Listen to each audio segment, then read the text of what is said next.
आइए चलते हैं साहित्य की दुनिया में। आपका स्वागत है हमारे चैनल अक्षय पांडे पर, जहां हम साहित्य की बातें करते हैं। आज मैं आपको एक और कहानी सुनाता हूं, जिसका नाम है अलग्योझा। इसे मुंशी प्रेमचंद ने लिखी है और आप इस कहानी को सुन रहे हैं मेरी यानी अक्षय पांडे की आवाज़ में। आइए सुनते हैं कहानी अलग्योझा। भोला महतो ने पहली स्त्री के मर जाने के बाद दूसरी सगाई की तो उसके लड़के रघु के लिए बुरे दिन आ गए। रघु की उम्र उस समय केवल 10 वर्ष की थी।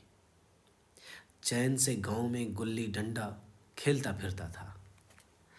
माँ के आते ही चक्की में जुतना पड़ा।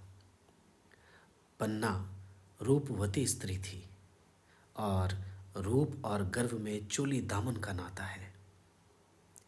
वह अपने हाथों से कोई मोटा काम न करती। गोबर रघु निकालता, बैलों को सानी रघु देता, रघु ही जूठे बर्तन मांजता। भोला की आंखें कुछ ऐसी फिरी कि उसे अब रघु में सब बुराइयां ही बुराइयां नजर आती। पन्ना की बातों को वह प्राचीन मर्यादा अनुसार आंखें बंद करके मान लेता था। रघु की शिकायतों की जरा भी परवाह न करता। नतीजा यह हुआ कि रघु ने शिकायत करना छोड़ दिया। किसके सामने रोए? बाप ही नहीं, सारा गांव उसका दुश्मन था। बड़ा जिद्दी लड़का है, पन्ना को कुछ समझता ही नहीं। बेचारी उसका दुलार करती है, खिलाती पिलाती है। यह उसी का फल है। दूसरी औरत होती तो निबाह न होता।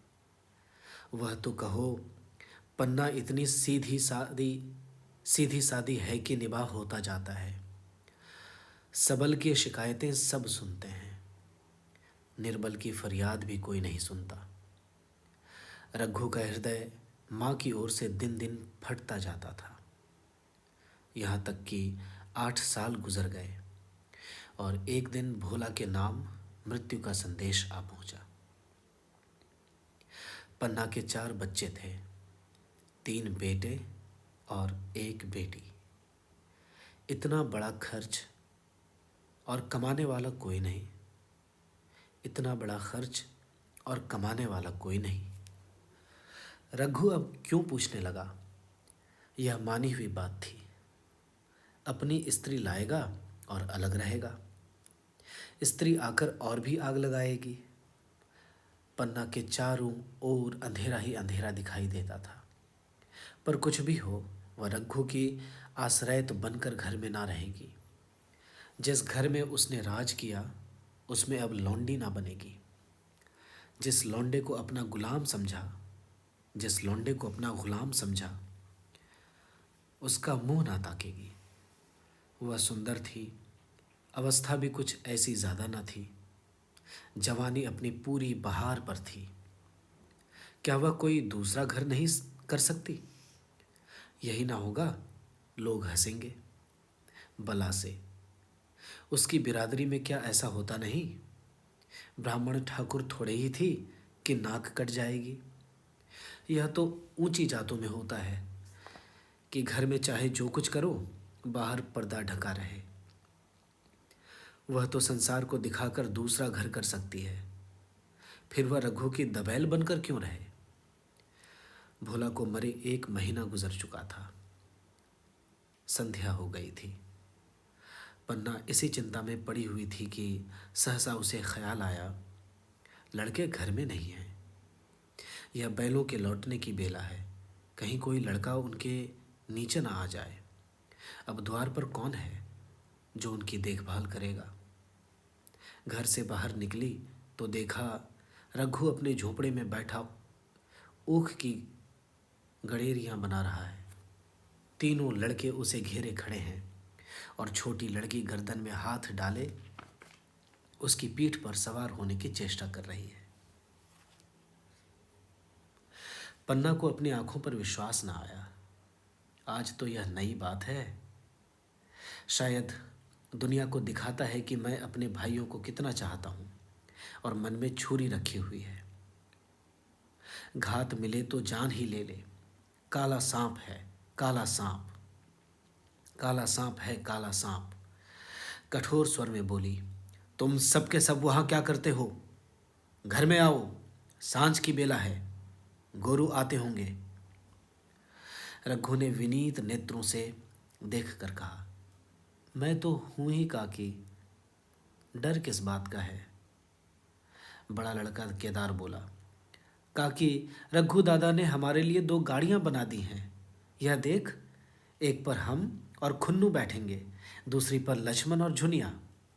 दादा दोनों गाड़ियां खींचेंगे।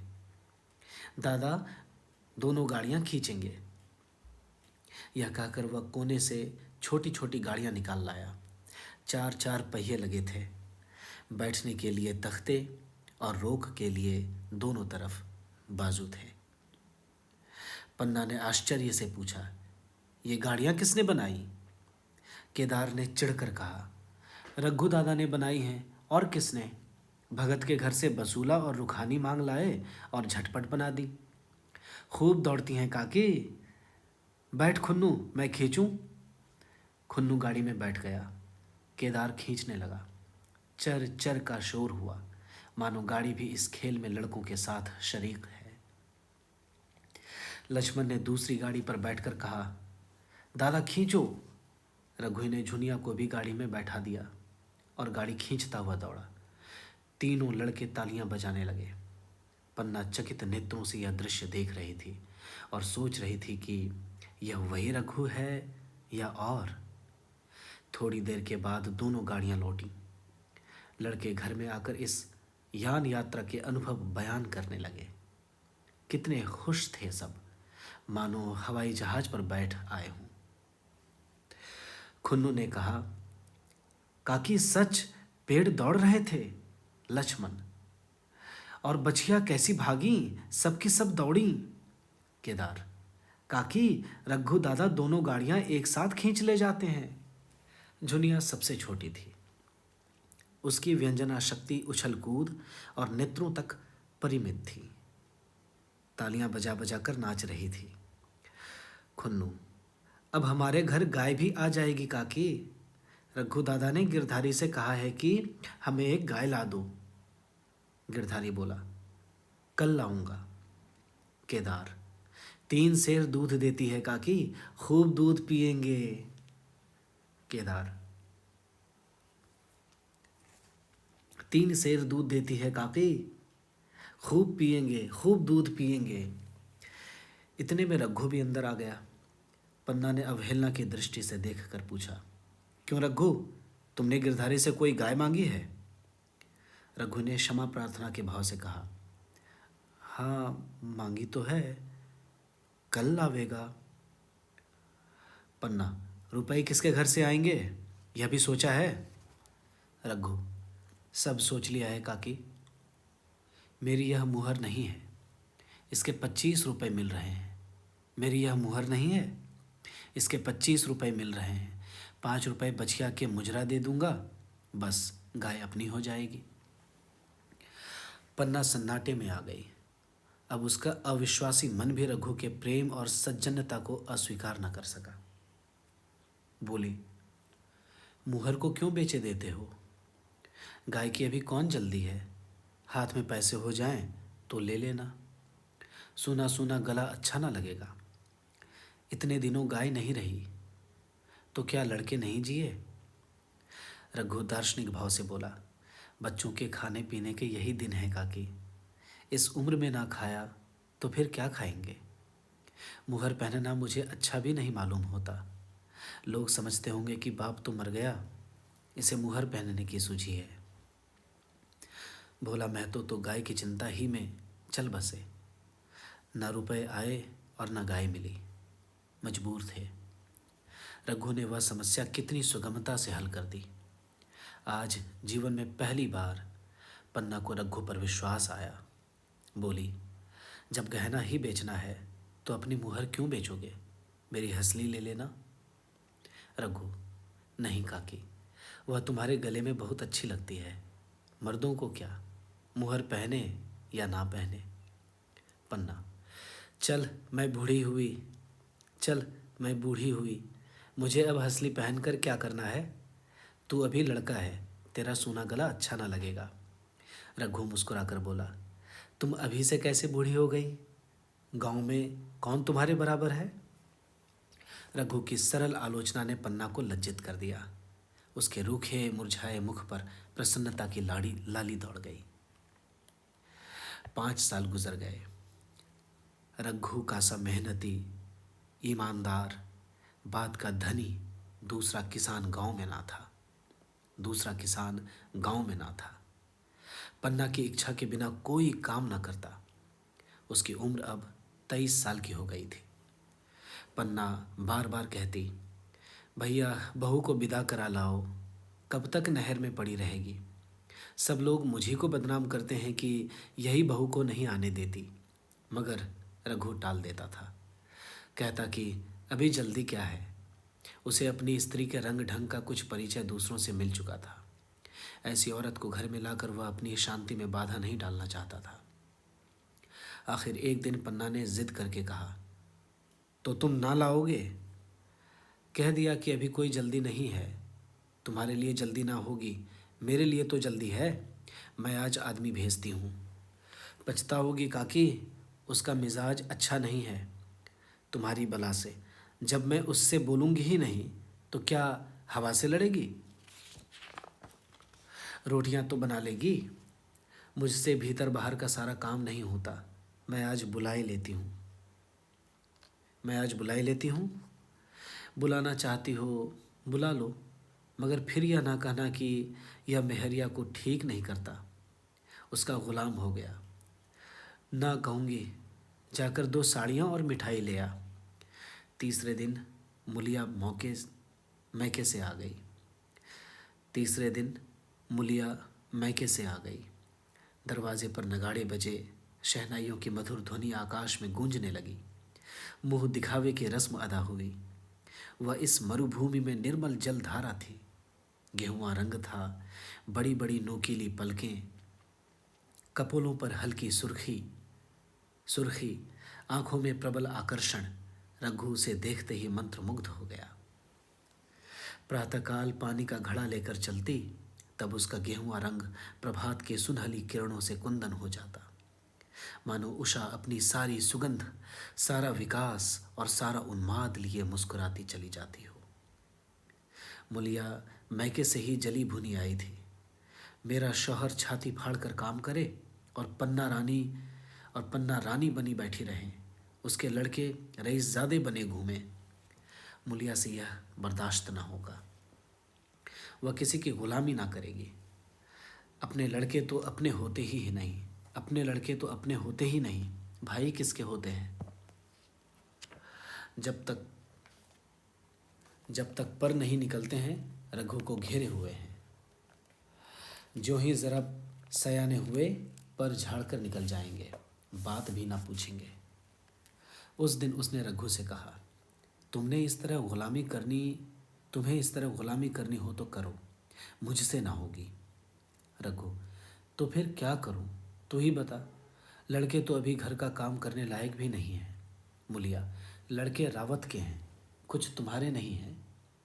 यही पन्ना है जो तुम्हें दाने दाने को तरसाती थी। सब सुन चुकी हूँ।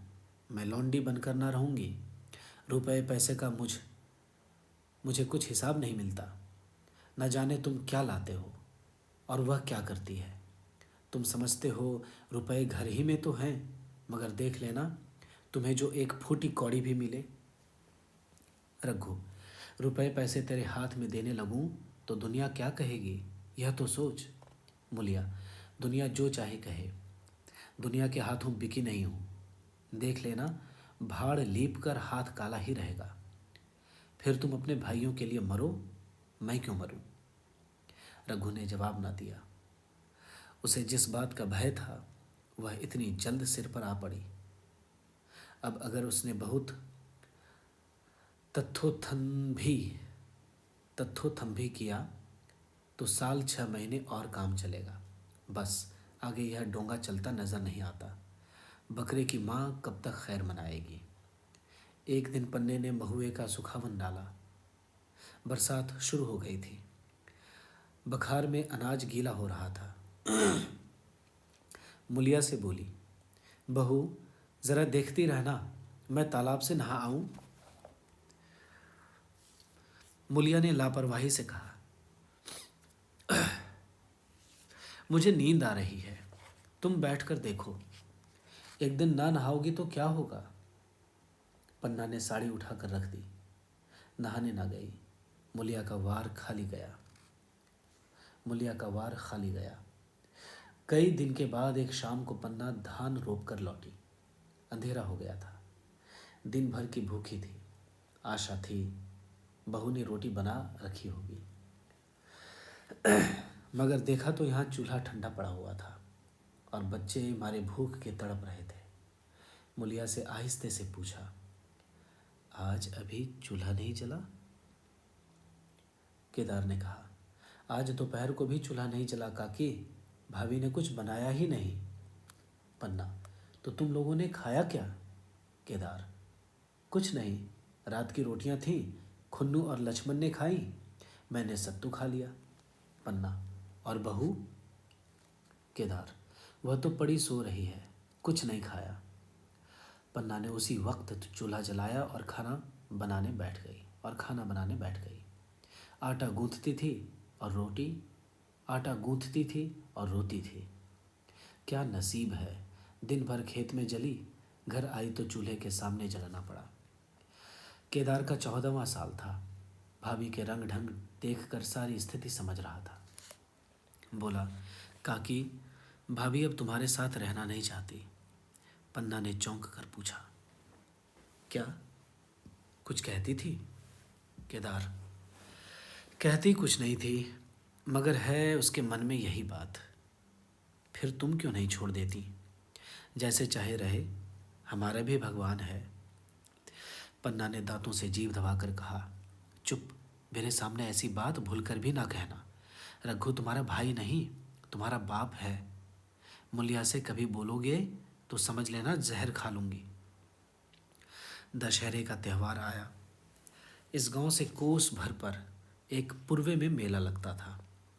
गांव के सब लड़के मेला देखने चले। पन्ना भी लड़कों के साथ चलने को तैयार हुई, मगर पैसे कहाँ से आए। कुंजी तो मुलिया के पास थी। रघु ने आकर मुलिया से कहा, लड़के मेले जा रहे हैं, सबों को 2-2 आने पैसे दे दे। मुलिया ने त्योरियां चढ़ाकर कहा, पैसे घर में नहीं हैं। रघु, अभी तो तिलहन बिका था, क्या इतनी जल्दी रुपए उठ गए।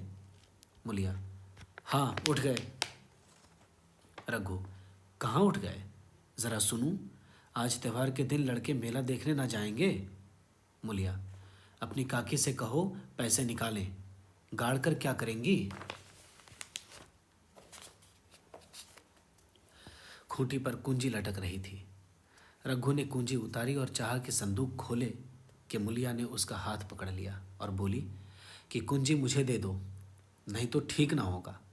खाने पहनने को भी चाहिए, कागज़ किताब को भी चाहिए, उस पर मेला देखने को भी चाहिए। हमारी कमाई इसलिए नहीं है कि दूसरे खाएं और मूँछों पर ताव दें। पन्ना ने रघु से कहा, भैया पैसे क्या होंगे, लड़के मेले देखने ना जाएंगे। रघु ने झिड़क कर कहा, मेला देखने क्यों ना जाएंगे, सारा गांव जा रहा है, हमारे ही लड़के ना जाएंगे। यह कहकर रघु ने अपना हाथ छुड़ा लिया और पैसे निकाल कर लड़कों को दे दिए।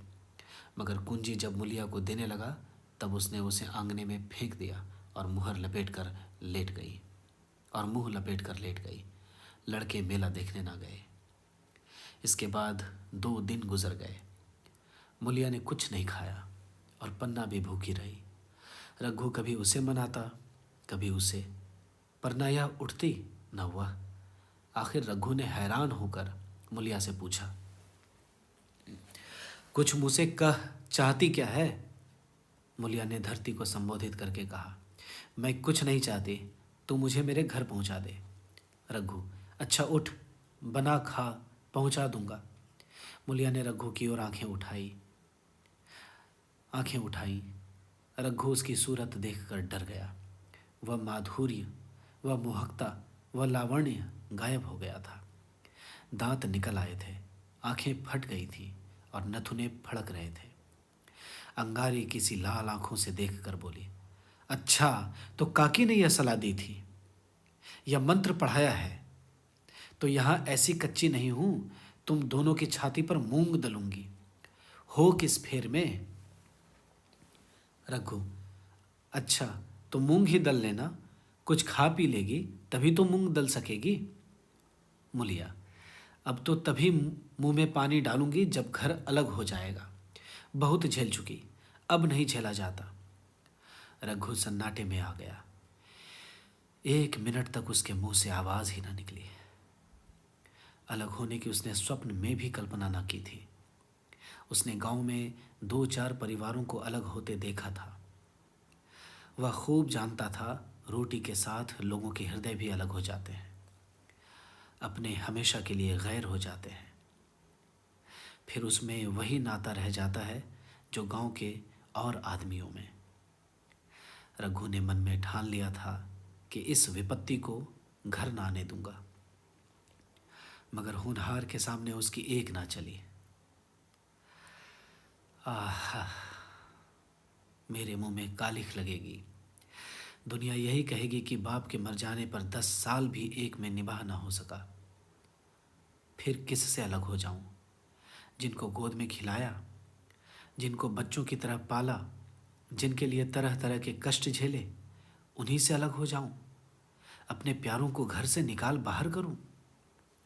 उसका गला फंस गया, उसका गला फंस गया। कांपते हुए स्वर में बोला, तू क्या चाहती है कि मैं अपने भाइयों से अलग हो जाऊं? भला सोच तो, कहीं मुंह दिखाने लायक रहूंगा? मुलिया, तो मेरा इन लोगों के साथ निभाना होगा। रघु, तो तू अलग हो जा, मुझे अपने साथ क्यों घसीटती है? मुलिया, तो मुझे क्या तुम्हारे घर में मिठाई मिलती है? मेरे लिए क्या संसार में जगह नहीं है? रघु, तेरी जैसी मर्जी, जहाँ चाहे रह, मैं अपने घर वालों से अलग नहीं हो सकता।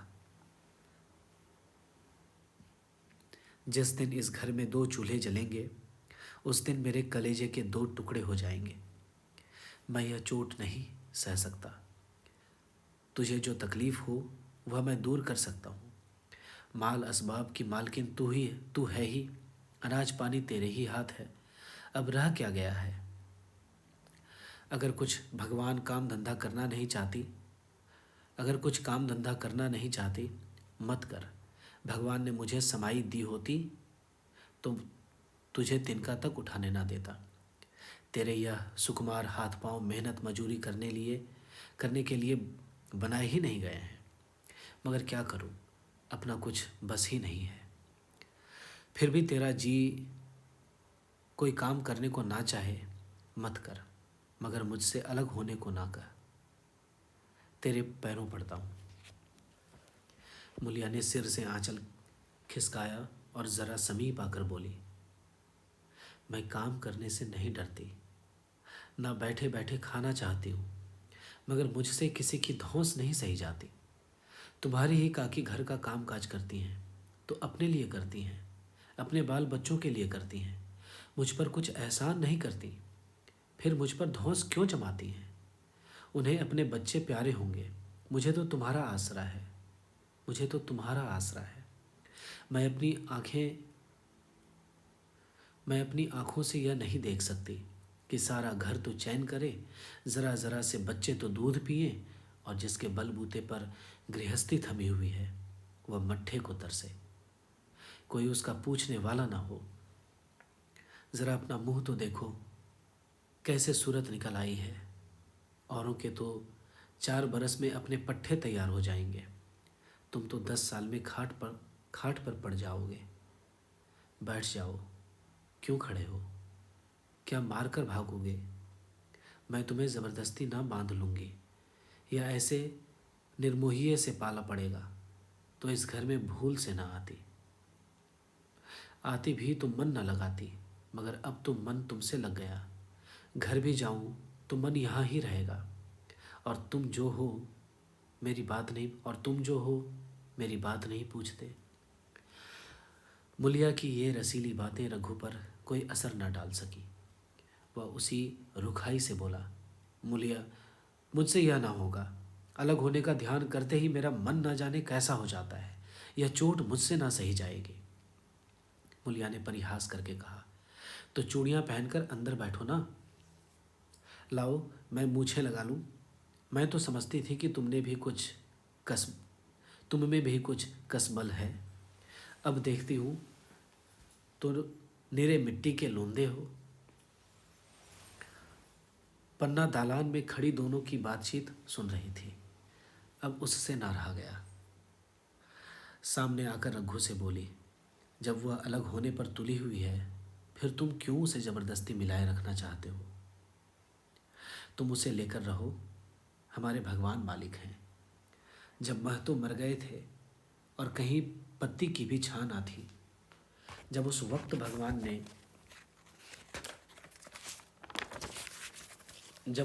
भगवान ने निभाह दिया, तो अब क्या डर? अब तो भगवान की दया से तीनों लड़के सयाने हो गए हैं। अब कोई चिंता नहीं। रघु ने आंसू भरी आंखों से पन्ना को देख कर कहा, काकी, तू भी पागल हो गई है क्या? जानती नहीं, दो रोटियां होते ही दो मन हो जाते हैं। दो रोटियां होते ही दो मन हो जाते हैं। पन्ना, जब वह मानती ही नहीं, तब तुम क्या करोगे? भगवान की यही मर्जी होगी तो कोई क्या करेगा? परालब्ध में जितने दिन एक साथ रहना लिखा था, उतने दिन रहे। अब उसकी यही मर्जी है तो यही सही। तुमने मेरे बाल बच्चों के लिए जो कुछ किया, वह मैं भूल नहीं सकती। तुमने इनके सिर पर हाथ न रखा होता तो आज इनकी ना जाने क्या गति होती। न जाने किसके द्वार पर ठोकरे खाते होते, न जाने कहाँ कहाँ भीख मांगते फिरते।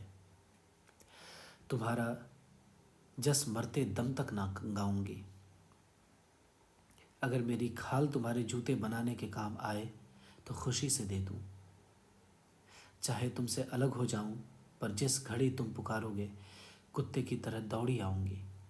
यह भूल कर भी ना सोचना कि तुमसे अलग होकर मैं तुम्हारा बुरा चेतूंगी। जिस दिन तुम्हारा अनभल मेरे मन में आएगा, उसी दिन विष खाकर मर जाऊंगी। भगवान करे तुम दूधों नहाओ, पूतों फलो। मरते दम तक यही असीस मेरे रोए रोए से निकलती रहेगी। और अगर लड़के भी अपने बाप के हैं तो मरते दम तुम्हारा पूस मानेंगे। यह कहकर पन्ना रोती हुई वहां से चली गई। रघु वही मूर्ति की तरह खड़ा रहा। आसमान की ओर टकटकी लगी थी और आंखों से आंसू बह रहे थे। पन्ना की बातें सुनकर मुलिया समझ गई कि अब अपने पौ बारह हैं।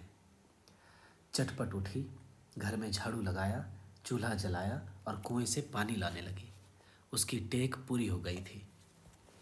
गांव में स्त्रियों के दो दल होते हैं, एक बहुओं का, दूसरा सासों का। बहुएं सलाह और सहानुभूति के लिए अपने दल में जाती हैं, सासें अपने दल में। दोनों की पंचायतें अलग होती हैं। मुलिया को कुएं पर 2-3 बहुएं मिल गईं। एक ने पूछा, आज तो तुम्हारी बुढ़िया बहुत रोध हो रही थी। मुलिया ने विजय के गर्व से कहा, इतने दिनों से घर की मालकिन बनी हुई हैं, राजपाट छोड़ते किसे अच्छा लगता है। बहन, मैं उनका बुरा नहीं चाहती, लेकिन एक आदमी की कमाई में कहाँ तक बरकत होगी। मेरे भी तो यही खाने पीने, पहनने ओढ़ने के दिन हैं। अभी उनके पीछे मरो, फिर बाल बच्चे हो जाए, उनके पीछे मरो, सारी जिंदगी रोते ही कट जाए। एक एक बहू, बुढ़िया यही चाहती है कि यह बस जन्म भर लौंडी बनी रहे, मोटा झोटा खाएं और पड़ी रहें। दूसरी बहू, किस भरोसे पर कोई मरे, अपने लड़के तो बात नहीं पूछते। पराए लड़कों का क्या भरोसा। कल इनके हाथ पांव हो जाएंगे, फिर कौन पूछता है। अपनी अपनी मेहरियों का मुंह देखेंगे। पहले से ही फटकार देना अच्छा है, फिर तो कोई कलंक ना होगा। मुलिया पानी लेकर गई, खाना बनाया और रघु से बोली, जाओ नहा जाओ, नहा आओ, जाओ नहा आओ, रोटी तैयार है। रघु ने मानो सुना ही नहीं, सिर पर हाथ रखकर द्वार की तरफ ताकता रहा। मुलिया, क्या कहती हूँ, कुछ सुनाई देता है? रोटी तैयार है, जाओ नहा आओ। रघु, सुन तो रहा हूँ, क्या बहरा हूँ? रोटी तैयार है तो जाकर खा ले, मुझे भूख नहीं है। मुलिया ने फिर कुछ नहीं कहा, जाकर चूल्हा बुझा दिया, रोटियां उठाकर छीके पर रख दी और मुंह ढांक कर लेट रही। जरा देर में पन्ना आकर बोली, खाना तो तैयार है, नहा धोकर खा लो, वह भी तो भूखी होगी। रघु ने झुंझला कर कहा, काकी तू घर में रहने देगी कि मुंह में कालिख लगाकर कहीं निकल जाऊं? खाना तो खाना ही है, आज ना खाऊंगा कल खाऊंगा, लेकिन अभी मुझसे ना खाया जाएगा। केदार क्या अभी मदरसे से नहीं आया? पन्ना, अभी तो नहीं आया, आता ही होगा। पन्ना समझ गई कि जब तक वह खाना बनाकर लड़कों को ना खिलाएगी और खुद ना खाएगी, रघु ना खाएगा। इतना ही नहीं, उसे रघु से लड़ाई करनी पड़ेगी, उसे जली कटी सुनानी पड़ेगी, उसे यह दिखाना पड़ेगा कि मैं ही उससे अलग होना चाहती हूँ, नहीं तो वह इसी चिंता में घुल घुल कर प्राण दे देगा। यह सोचकर उसने अलग चूल्हा जलाया और खाना बनाने लगी। इतने में केदार और खुन्नू मदरसे से आ गए। पन्ना ने कहा, आओ बेटा खा लो, रोटी तैयार है। आओ बेटा खा लो, रोटी तैयार है। केदार ने पूछा, भैया को बुला लो ना? पन्ना, तुम आकर खा लो, उनकी रोटी बहू ने अलग बनाई है।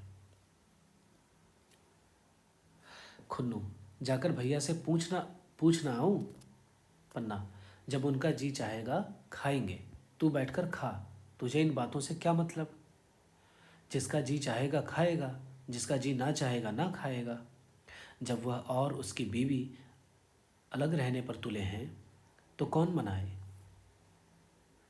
केदार, तो क्या अम्मा जी, क्या हम अलग घर में रहेंगे? पन्ना, उनका जी चाहे एक घर में रहें, जी चाहे आंगन में दीवार डाल ले। खुन्नू ने दरवाजे पर आकर झांका, सामने फूस की झोपड़ी थी, वहीं खाट पर पड़ा रघु नारियल पी रहा था। खुन्नू, भैया तो अभी नारियल लिए बैठे हैं। पन्ना, जब जी चाहेगा खाएंगे। केदार, भैया ने भाभी को डांटा नहीं?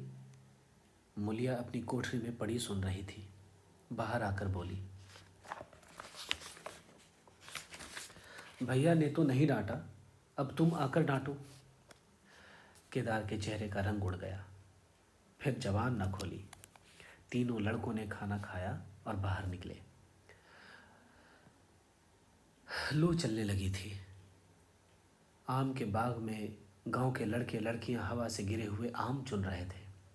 केदार ने कहा, आज हम भी आम चुनने चले, खूब आम गिरे होंगे, खूब आम गिर रहे हैं।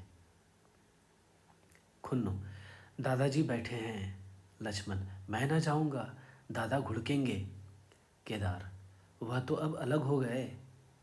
लक्ष्मण, तो अब हमको कोई मारेगा तब भी दादा ना बोलेंगे? तो अब हमको कोई मारेगा तब भी दादा ना बोलेंगे?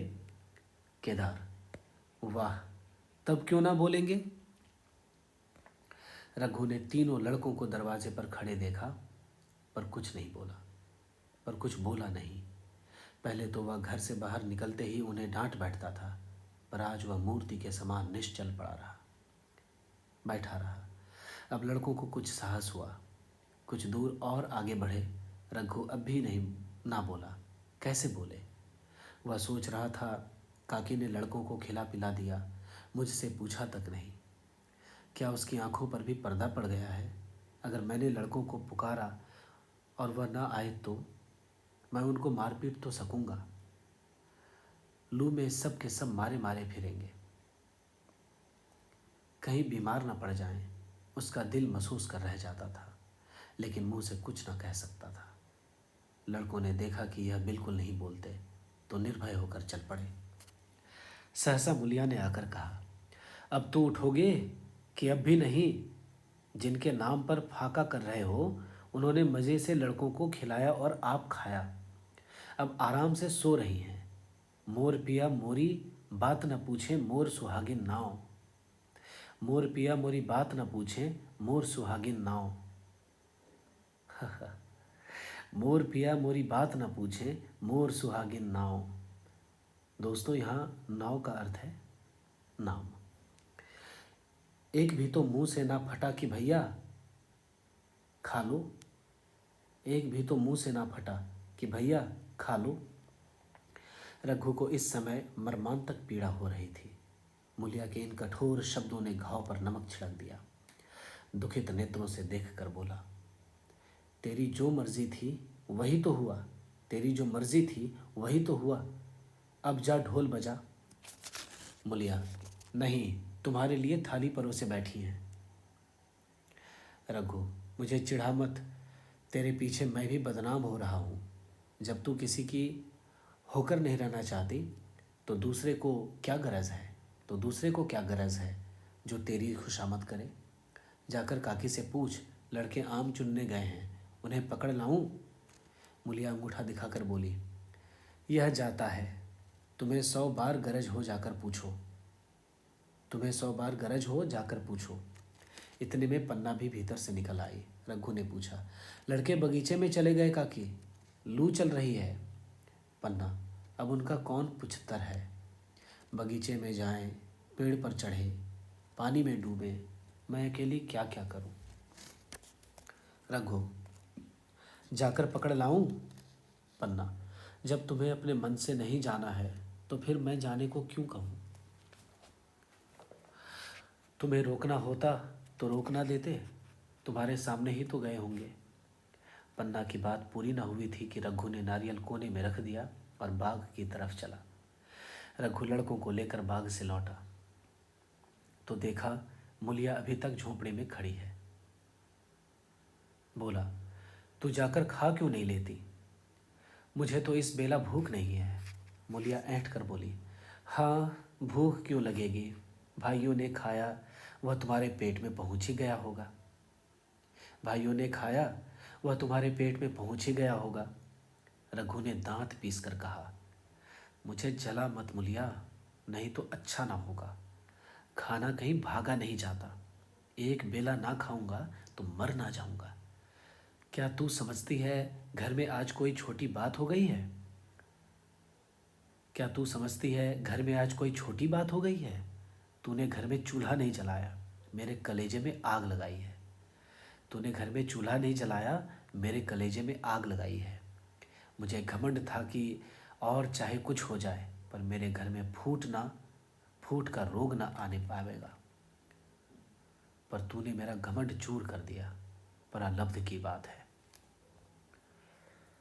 मुलिया तिनक कर बोली, सारा मोह छो तुम्ही को है कि और किसी को भी है? मैं तो किसी को तुम्हारी तरह बिसूरते नहीं देखती। रघु ने ठंडी सांस खींचकर कहा, मुलिया घाव पर नून न छिड़क, तेरे ही कारण मेरी पीठ में धूल लग रही है। मुझे इस गृहस्थी का मोह ना होगा तो किसे होगा। मैंने ही तो इसे मर जोड़ा। जिनको गोद में खिलाया वही अब मेरे पट्टीदार होंगे। जिन बच्चों को मैं डांटता था उन्हें आज कड़ी आंखों से भी नहीं देख सकता।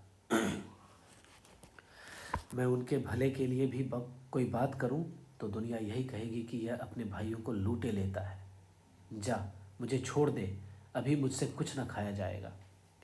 मुलिया, मैं कसम रखा दूंगी, नहीं चुपके से चले चलो।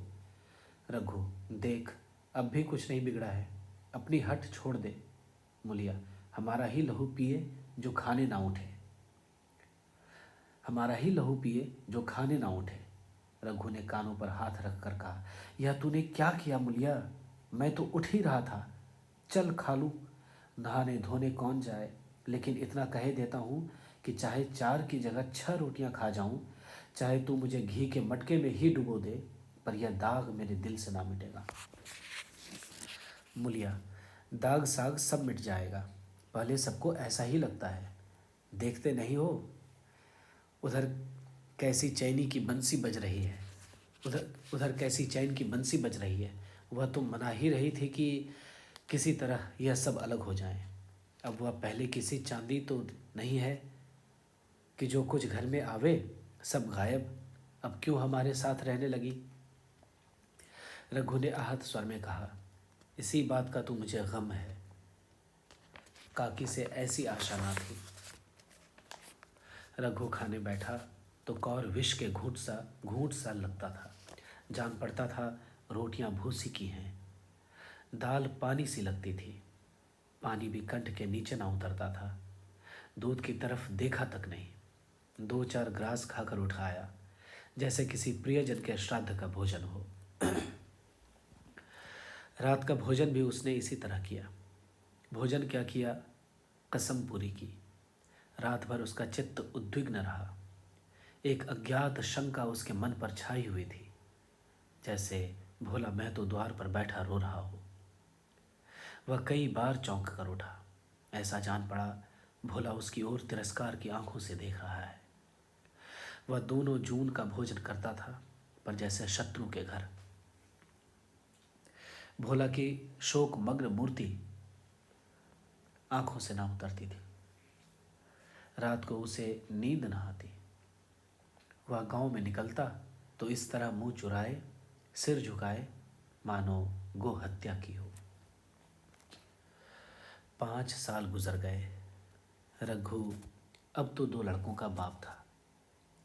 आंगन में दीवार खींच गई थी। खेतों में मेड़ें डाल दी गई थी और बैल बधिये बांट लिए गए थे। केदार की उम्र अब 16 साल की हो गई थी। उसने पढ़ना छोड़ दिया था और खेती का काम करता था। खुन्नू गाय चराता था। केवल लक्ष्मण अब तक मदरसे जाता था। पन्ना और मुलिया दोनों एक दूसरे की सूरत से जलती थीं। मुलिया के दोनों लड़के बहुधा पन्ना के पास ही रहते। वही उन्हें उपटन मलती, वही काजल लगाती, वही गोद में लिए फिरती, मगर मुलिया के मुंह से अनुग्रह का एक शब्द भी ना निकलता। न पन्ना ही इसकी इच्छुक थी। वह जो कुछ करती निर्ब्याज भाव से करती थी। उसके 2-2 लड़के कमाऊ हो गए थे। लड़की खाना पका लेती थी, वह खुद ऊपर का कामकाज कर लेती। इसके विरुद्ध रघु अपने घर का अकेला था। वह भी दुर्बल, अशक्त और जवानी में बूढ़ा। अभी आयु 30 वर्ष से अधिक न थी, लेकिन बाल खिचड़ी हो गए थे। कमर भी झुक चली थी। खांसी ने जीर्ण कर रखा था। देखकर दया आती थी। और खेती पसीने की वस्तु है। खेतों की जैसी सेवा होनी चाहिए वह उससे ना हो पाती। फिर अच्छी फसल कहाँ से आती? कुछ ऋणी भी हो गया था। वह चिंता और भी मारे डालती थी। चाहिए तो यह था कि अब उसे कुछ आराम मिलता। इतने दिनों के निरंतर परिश्रम के बाद सिर का बोझ कुछ हल्का होता। किंतु मुलिया की स्वार्थपरता और अदूरदर्शिता ने लहराती हुई खेती उजाड़ दी। मगर सब एक साथ रहते तो वह अब तक पेंशन पा जाता। मजे से द्वार पर बैठा हुआ नारियल पीता। भाई काम करता, वह सलाह देता। महतो बना फिरता। कहीं किसी के झगड़े चुकाता, कहीं साधु संतों की सेवा करता। पर वह अवसर हाथ से निकल गया। अब तो चिंता भार दिन दिन बढ़ता जाता था। आखिर उसे धीमा धीमा ज्वर लगने लगा। हृदय शूल, चिंता, कड़े परिश्रम और अभाव का यही पुरस्कार है। पहले कुछ परवाह न की, समझा आप ही अच्छा हो जाएगा। मगर कमजोरी बढ़ने लगी तो दवा की फिक्र हुई। जिसने जो बता दिया खा लिया। डॉक्टरों और वैद्यों के पास जाने की सामर्थ्य कहाँ, और सामर्थ्य भी होती तो रुपए खर्च कर देने के सिवा और नतीजा ही क्या था। जीर्ण ज्वर की औषधि आराम है, जीर्ण ज्वर की औषधि आराम है और पुष्टिकारक भोजन। न वह बसंत मालती का सेवन कर सकता था और न आराम से बैठकर बलवर्धक भोजन कर सकता था। कमजोरी बढ़ती ही गई। पन्ना को अवसर मिलता तो वह आकर उसे तसल्ली देती, लेकिन उसके लड़के अब रघु से बात भी न करते थे। दवा दारू तो क्या करते, उसका और मजाक उड़ाते। भैया समझते थे कि हम लोगों से अलग होकर सोने की ईंट रख लेंगे। भाभी भी समझती थी सोने से लद जाऊंगी। अब देखें कौन पूछता है।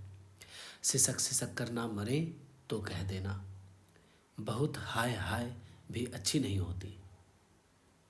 आदमी उतना काम करे जितना हो सके, यह नहीं कि रुपए के लिए जान ही दे दे। पन्ना कहती, रघु बेचारे का कौन दोष है। केदार कहता, चल मैं खूब समझता हूँ, भैया की जगह मैं होता तो डंडे से बात करता। मजाल थे कि औरत यूं जिद करती। यह सब भैया की चाल थी, सब सधी बदी बात थी। आखिर एक दिन रघु का टिमटिमाता हुआ जीवन दीपक बुझ गया। मौत ने सारी चिंताओं का अंत कर दिया। अंत समय उसने केदार को बुलाया था, पर केदार को ऊख में पानी देना था। डरा कहीं दवा के लिए ना भेज दें, बहाना बता दिया। मुलिया का जीवन अंधकारमय हो गया। जिस भूमि पर उसने मंसूबों की दीवार खड़ी की थी, अब नीचे से खिसक गई थी। जिस खूंटे के बल पर वह उछल रही थी, वह उखड़ गया था। गांव वालों ने कहना शुरू किया, ईश्वर ने कैसा तत्काल दंड दिया। बेचारी मारे लाज के अपने बच्चों को लिए रोया करती। गांव में किसी को मुंह दिखाने का साहस न होता। प्रत्येक प्राणी उससे यह कहता हुआ मालूम होता था, मारे घमंड के धरती पर पाँव न रखती थी। आखिर सजा मिल गई कि नहीं। अब इस घर में कैसे निभा होगा। वह किसके सहारे रहेगी, किसके बल पर खेती होगी। बेचारा रघु बीमार था, दुर्बल था, पर जब तक जीता रहा अपना काम करता रहा। मारे कमजोरी के कभी कभी सिर पकड़कर बैठ जाता और ज़रा दम लेकर फिर हाथ चलाने लगता था। सारी खेती तहस नहस हो रही थी, उसे कौन संभालेगा। अनाज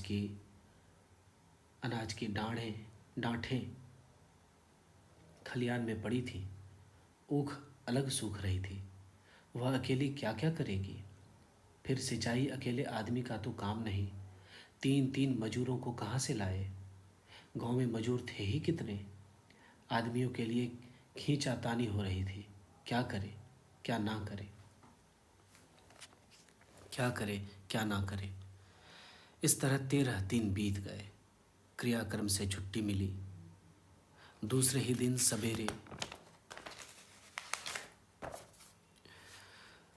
दिन सवेरे मुलिया ने दोनों बालकों को गोद में उठाया और अनाज मांडने चली।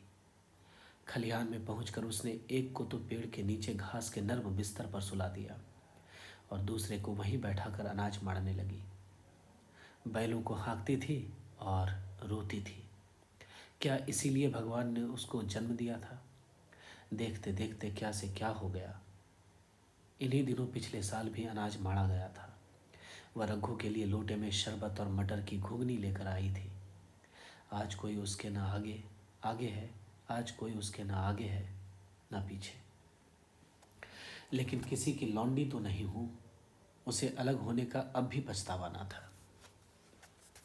एकाएक छोटे बच्चे का रोना सुनकर उसने उधर ताका तो बड़ा लड़का उसे चुमकार कर कह रहा था, भैया चुप रहो, भैया चुप रहो। धीरे धीरे उसके मुंह पर हाथ फेरता था और चुप करने के लिए विकल था। जब बच्चा किसी तरह ना चुप हुआ तो वह खुद उसके पास लेट गया और उसे छाती से लगाकर प्यार करने लगा। मगर जब यह प्रयत्न भी सफल न हुआ तो वह रोने लगा। उसी समय पन्ना दौड़ी आई और छोटे बालक को गोद में उठाकर प्यार करती हुई बोली, लड़कों को मुझे क्यों ना दे आई बहू। हाय हाय, अभी बेचारा धरती पर पड़ा लूट रहा है। जब मैं मर जाऊं तो जो चाहे करना, अभी तो जीती हूँ। अलग हो जाने से बच्चे तो नहीं अलग हो गए। मुलिया ने कहा, तुम्हें भी तो छुट्टी नहीं थी अम्मा, क्या करती। पन्ना, तो तुझे यहाँ आने की ऐसी क्या जल्दी थी। डांठ मारना जाती, 3 3 लड़के तो हैं, और किस दिन काम आएंगे, और किस दिन काम आएंगे। केदार तो कल ही मारने को कह रहा था, पर मैंने कहा पहले ऊख में पानी दे लो, फिर अनाज मारना। मड़ाई तो 10 दिन बाद भी हो सकती है। ऊख की सिंचाई ना हुई तो सूख जाएगी। कल से पानी चढ़ा हुआ है, परसों तक खेत पुर जाएगा, तब मड़ाई हो जाएगी। तुझे विश्वास न आवेगा, जब से भैया मरे हैं केदार को बड़ी चिंता हो गई है। दिन में 100 बार पूछता है, भाभी बहुत रोती तो नहीं है, भाभी बहुत रोती तो नहीं है। देख, लड़के भूखे तो नहीं हैं। कोई लड़का रोता है तो दौड़ा आता है, देख अम्मा क्या हुआ, बच्चा क्यों रोता है। कल रोकर बोला, अम्मा मैं जानता कि भैया इतनी जल्दी चले जाएंगे तो उनकी सेवा कर लेता।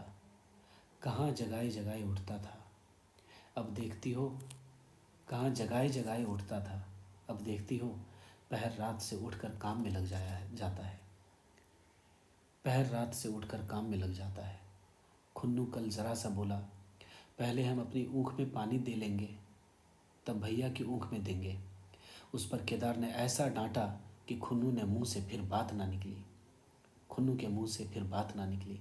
बोला, कैसी तुम्हारी और कैसी हमारी ऊँख, कैसी तुम्हारी और कैसी हमारी ऊँख। भैया ने जिला ना लिया होता तो आज या तुम मर गए होते या कहीं भीख मांगते। आज तुम बड़े ऊँख वाले बने हो, या उन्हीं का पुण्य प्रताप है कि आज भले आदमी बने बैठे हो। परसों रोटी खाने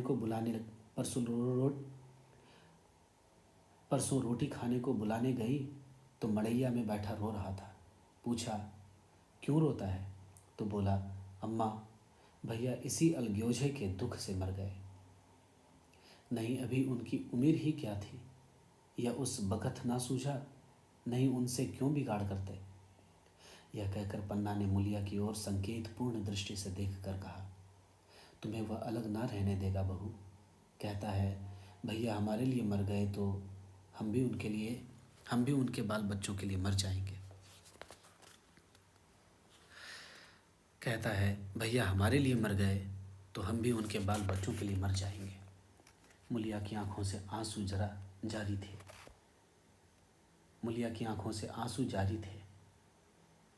जारी थे। पन्ना की बातों में आज सच्ची वेदना, सच्ची सांत्वना, सच्ची सदचिंता भरी हुई थी। मुलिया का मन कभी उसकी ओर इतना आकर्षित न हुआ था। जिनसे उसे व्यंग्य और प्रतिकार का भय था, वे इतने दयालु, इतने शुभेक्षु हो गए थे। आज पहली बार उसे अपनी स्वार्थपरता पर लज्जा आई। पहली बार आत्मा ने अलग्योजे पर धिक्कारा। इस घटना को हुए 5 साल गुजर गए। पन्ना आज बूढ़ी हो गई है। केदार घर का मालिक है, मुलिया घर की मालकिन है। खुन्नू और लक्ष्मण के विवाह हो चुके हैं, मगर केदार अभी तक कंवारा है। कहता है मैं विवाह न करूँगा। कई जगहों से बातचीत हुई, कई सगाइयाँ आई, पर उसने हामी ना भरी। पन्ना ने कंपे लगाए, जाल फैलाए, पर वह ना फंसा। कहता औरतों से कौन सुख, मेहरिया घर में आई और आदमी का मिजाज बदला। फिर जो कुछ है वह मेहरिया है। माँ बाप, भाई बंधु सब पर आए हैं। जब भैया जैसे आदमी का मिजाज बदल गया तो फिर दूसरों की क्या गिनती। 2 लड़के भगवान के दिए हैं, और क्या चाहिए। बिना ब्याह किए 2 बेटे मिल गए, इससे बढ़कर और क्या होगा। जिसे अपना समझो वह अपना है, जिसे गैर समझो वह गैर है। एक दिन पन्ना ने कहा, तेरा वंश कैसे चलेगा। केदार, मेरा वंश तो चल रहा है। दोनों लड़कों को अपना ही समझता हूँ। पन्ना, समझने ही पर है तो तू मुलिया को भी अपनी मेहरिया समझता होगा। केदार ने झेपते हुए कहा। तुम तो गाली देती हो अम्मा। पन्ना, गाली कैसी, तेरी भाभी ही तो है। केदार, मेरे जैसे लट्ठ गंवार को वह क्या पूछने लगी। पन्ना, तू करने को कह तो मैं उससे पूछूं। केदार, नहीं मेरी अम्मा, कहीं रोने गाने ना लगे। पन्ना, तेरा मन हो तो मैं बातों बातों में उसके मन की था लूं। केदार, मैं नहीं जानता, जो चाहे कर। पन्ना केदार के मन की बात समझ गई। लड़के का दिल मुलिया पर आया हुआ है, पर संकोच और भय के मारे कुछ नहीं कहता। उसी दिन उसने मुलिया से कहा, क्या करूं बहू, मन की लालसा मन में ही रह जाती है। केदार का घर भी बस जाता तो मैं निश्चिंत हो जाती। मुलिया, वह तो करने ही नहीं कहते। पन्ना, कहता है ऐसी औरत मिले, कहता है ऐसी औरत मिले जो घर में मेल से रहे तो कर लूं। मुलिया, ऐसी औरत कहाँ मिलेगी, कहीं ढूंढो। पन्ना, मैंने तो ढूंढ लिया है। मुलिया, सच, किस गांव की है। पन्ना, अभी ना बताऊंगी, मुदा यह जानती हूँ कि उससे केदार की सगाई हो जाए तो घर बस जाए और केदार की जिंदगी भी सफल हो जाए। न जाने लड़की मानेगी कि नहीं। मुलिया, मानेगी क्यों नहीं अम्मा, ऐसा सुंदर कमाऊ सुशील वर और कहाँ मिला जाता है। उस जन्म का कोई साधु महात्मा है, नहीं तो लड़ाई झगड़े के डर से कौन बिन ब्याया रहता है। कहाँ रहती है, मैं जाकर उसे मना लाऊं। कहाँ रहती है, मैं जाकर उसे मना लाऊं। पन्ना, तू चाहे तो मना ले, तेरे ही ऊपर है। तू चाहे तो मना ले, तेरे ही ऊपर है। मुलिया, मैं आज ही चली जाऊंगी अम्मा, उसके पैरों पड़कर मना लाऊंगी। पन्ना, बता दूं। पन्ना, बता दूं वह तू ही है। पन्ना, बता दूं वह तू ही है। मुलिया लजाकर बोली, तुम तो अम्मा जी गाली देती हो। पन्ना, गाली कैसी, देवर ही तो है। मुलिया, मुझे जैसी बुढ़िया को वह क्यों पूछेंगे, मुझे जैसी बुढ़िया को वह क्यों पूछेंगे। पन्ना, वह तुझी पर दांत लगाए बैठा है, तेरे सिवा कोई और उसे भाती ही नहीं। डर के मारे कहता नहीं, पर उसके मन की बातें मैं जानती हूँ। वैधव्य के शोक से मुरझाया हुआ मुलिया का पीत बदन कमल की भांति अरुण हो गया, अरुण हो उठा। 10 वर्षों में जो कुछ खोया था उसी एक क्षण में मानो ब्याज के साथ मिल गया। वही लावण्य, वही विकास, वही आकर्षण, वही लोच। हमने इस कहानी को यहीं पर समाप्त किया। आपका बहुत बहुत धन्यवाद। आपने अपना कीमती समय दिया, इसके लिए आपका हृदय से आभार। सुनते रहिए, हमारे साथ रहिए।